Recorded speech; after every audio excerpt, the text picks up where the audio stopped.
I have yet to give a speech or have a meeting where somebody doesn't ask me the millennial question. What's the millennial question? Apparently, millennials as a generation, which is a group of people who were born approximately 1984 and after, are tough to manage. And they're accused of being entitled and narcissistic and self-interested, unfocused, lazy. But entitled is the big one.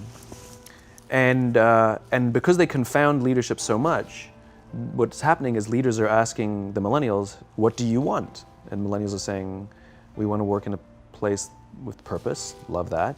We want to make an impact, you know, whatever that means. We want free food and beanbags. And so somebody articulates some sort of purpose, there's lots of free food and there's beanbags, and yet for some reason, they're still not happy. And that's because they're missing, there's a missing piece. What I've learned is that I can break it down into 4 pieces, right? There are four things, 4 characteristics. One is parenting, the other one is technology, the third is impatience, and the fourth is environment. The generation that we call the millennials, too many of them grew up subject to, not my words, failed parenting strategies, you know? Where, for example, they were told that they were special all the time. They were told that they could have anything they want in life, just because they want it, right? They were told, some of them got into honors classes, not because they deserved it, but because their parents complained. And some of them got A's, not because they earned them, but because the teachers didn't want to deal with the parents. Some kids got participation medals. You got a medal for coming in last, right? Which the science we know is pretty clear, which is it devalues the medal and the reward for those who actually work hard. And it actually makes the person who comes in last feel embarrassed because they know they didn't deserve it, so it actually makes them feel worse, right? So you take this group of people, and they graduate school, and they get a job, and they're thrust into the real world, and in an instant, they find out they're not special, their moms can't get them a promotion, that you get nothing for coming in last, and by the way, you can't just have it because you want it, right? And in an instant, their entire self-image is shattered. And so you have an entire generation that's growing up with lower self-esteem than previous generations. The other problem, to compound it, is we're growing up in a Facebook, Instagram world. In other words, we're good at putting filters on things. We're good at showing people that life is amazing even though I'm depressed, right? And so everybody sounds tough, and everybody sounds like they got it all figured out. And the reality is there's very little toughness, and most people don't have it figured out. And so when the more senior people say, well, what should we do? They sound like, this is what you gotta do. And they have no clue, right? So you have an entire generation growing up with lower self-esteem than previous generations, right? Through no fault of their own, right? They were dealt a bad hand, right? Now let's add in technology. We know that engagement with social media and our cell phones releases a chemical called dopamine. That's why when you get a text, it feels good, right? So, you know, we've all had it where you're feeling a little bit down or feeling a bit lonely, and so you send out 10 texts to 10 friends, you know, hi, hi, hi, hi, hi, because it feels good when you get a response, right? Right? It's why we count the likes, it's why we go back 10 times to see if my Instagram is growing slower, did I do something wrong? Do they not like me anymore, right? The trauma for young kids to be unfriended, right?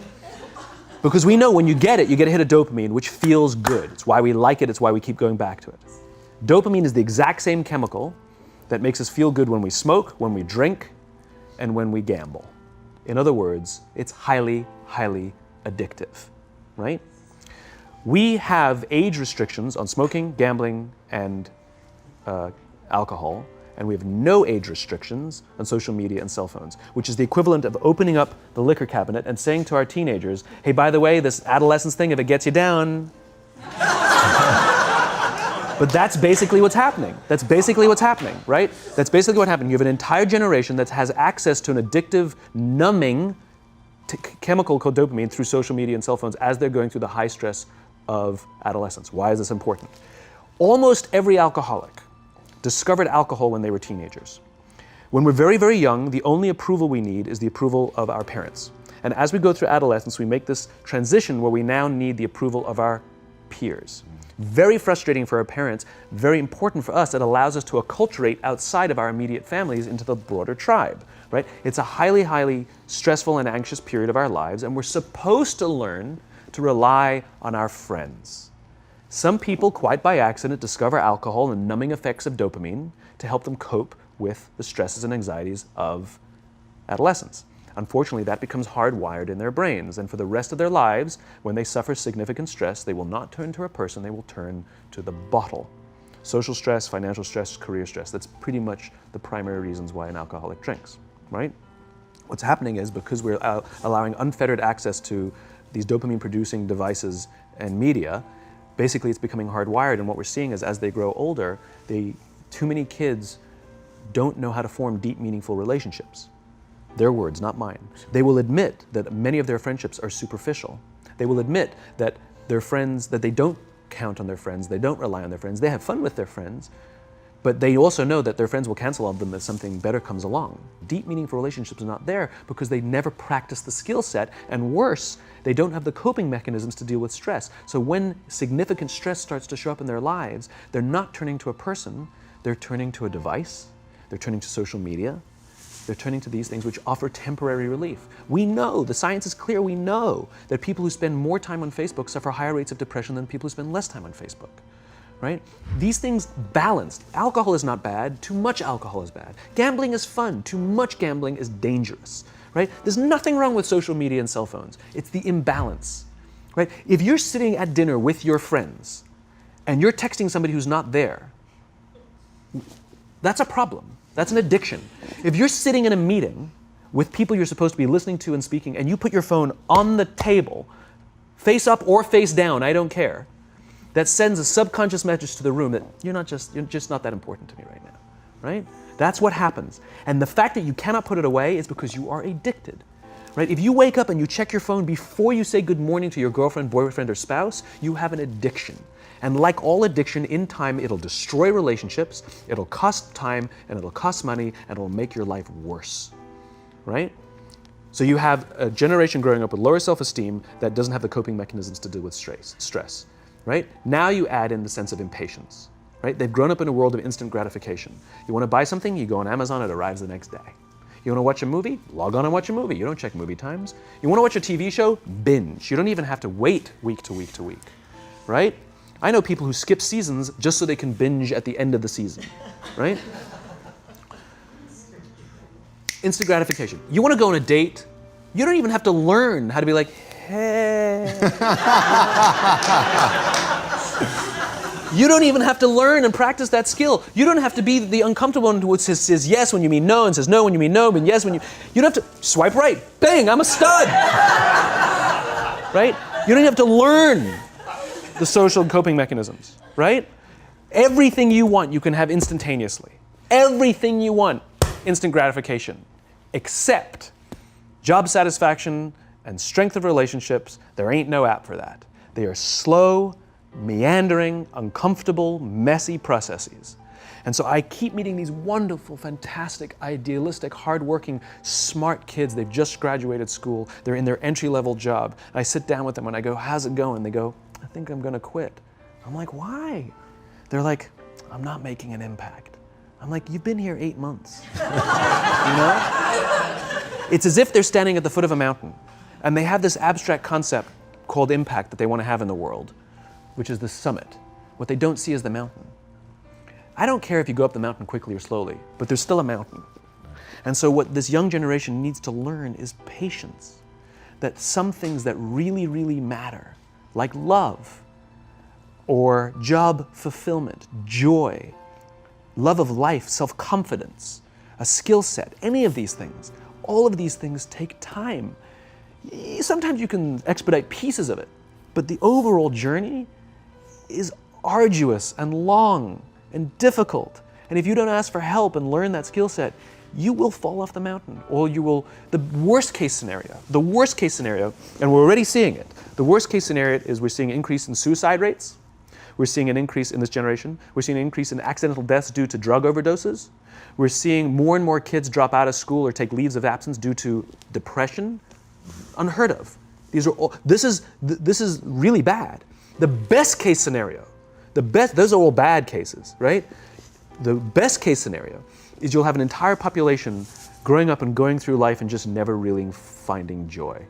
They'll never really find deep fulfillment in work or in life. They'll just waft through life and it'll be just, it's fine. How's your job? It's fine. The same as yesterday. How's your relationship? It's fine. Like that's the best case scenario, which leads me to the fourth point, which is environment, which is we're taking this amazing group of young, fantastic kids who were just dealt a bad hand. It's no fault of their own. And we put them in corporate environments that care more about the numbers than they do about the kids. They care more about the short-term gains than the long-term life of this young human being. We care more about the year than the lifetime, right? And so we are putting them in corporate environments that aren't helping them build their confidence, that aren't helping them learn the skills of cooperation, that aren't helping them overcome the challenges of a digital world and finding more balance, that isn't helping them overcome the need to have instant gratification and teach them the joys and impact and the fulfillment you get from working hard on something for a long time that cannot be done in a month or even in a year. And so we're thrusting to them in corporate environments, and the worst part about it is they think it's them. They blame themselves. They think it's them who can't deal. And so it makes it all worse. It's not. I'm here to tell them it's not them. It's the corporations, it's the corporate environments, it's the total lack of good leadership in our world today that is making them feel the way they do. They were dealt a bad hand, and I hate to say it, but it's the company's responsibility. Sucks to be you, like we have no choice, right? This is what we got, and I wish that society and their parents did a better job. They didn't. So we're getting them in our companies, and we now have to pick up the slack. We have to work extra hard to figure out the ways that we build their confidence. We have to work extra hard to find ways to teach them the social skills that they're missing out on. There should be no cell phones in conference rooms. None. Zero. And I don't mean the kind of like sitting outside waiting to text. I mean like when you're sitting and waiting for a meeting to start, this is what we all do. We all sit here and wait for the meeting to start. Meeting starting? Okay. And we start the meeting. No, that's not how relationships are formed. Remember we talked about it's the little things? Relationships are formed this way. We're waiting for a meeting to start and we go, how's your dad? I heard he was in the hospital. Oh, he's really good. Thanks for asking. He's actually at home now. Oh, I'm really glad. That was really amazing. I know, it was really scary for a while. That's how you form relationships.